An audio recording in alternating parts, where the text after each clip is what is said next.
काढू शकता. आज या ठिकाणी 14 डिसेंबर 2025 ही तारीख या महाराष्ट्राच्या इतिहासामध्ये भविष्यामध्ये सुवर्ण अक्षरांनी लिहिली जाईल याची मला खात्री आहे.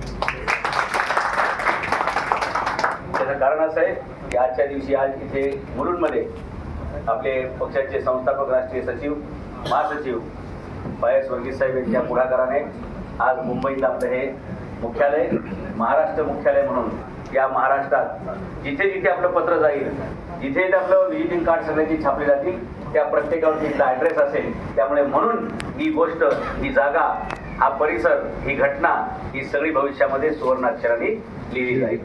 आणि तसं लिहिलं जावं. मध्ये मध्ये तुम्ही टाळ्या जोरदार वाजवू शकता, काही प्रॉब्लेम बरं का. लोकांना वाटतं त्याच्यावर जीएसटी लावतील का काय, का परत ॲडिशनल टॅक्स आहे का काय. आता तेवढ्या तरी गोष्टी टॅक्स फ्री ठेवल्या सरकारने, एवढ्या तरी गोष्ट आहे. नाही तर भविष्यात सूर्यप्रकाशावर पण टॅक्स येणार आहे की तुम्ही लवकर उठले, सूर्य अंगावर जास्त घेतला, मग तुम्हाला जीएसटी घ्या.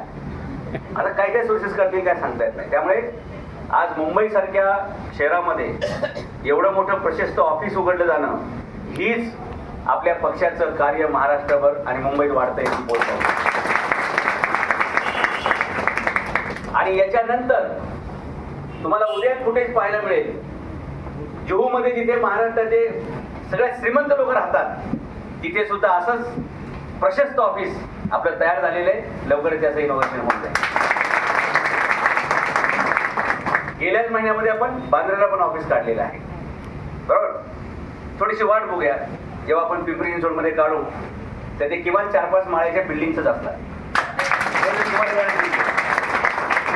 जे करायचं ते मनापासून करायचं. एकदा झोपून दिलं, नदीच्या इकडून आपण उडी मारली तर पलीकडे निघण्यासाठीच आपण ते उतरायचं. आपल्याकडून जनतेला खूप साऱ्या अपेक्षा आहेत, लक्षात घ्या. इतर पक्षांकडून झालेल्या अपेक्षा धन्यवाद. लोक आपल्याकडून पर्याय म्हणून बघतायत. आणि या महाराष्ट्रामध्ये ज्या प्रकारे लोक आपले व्हिडिओ सर्क्युलेट करतायत, त्यांच्या मनापर्यंत ते जात आहे. आज मला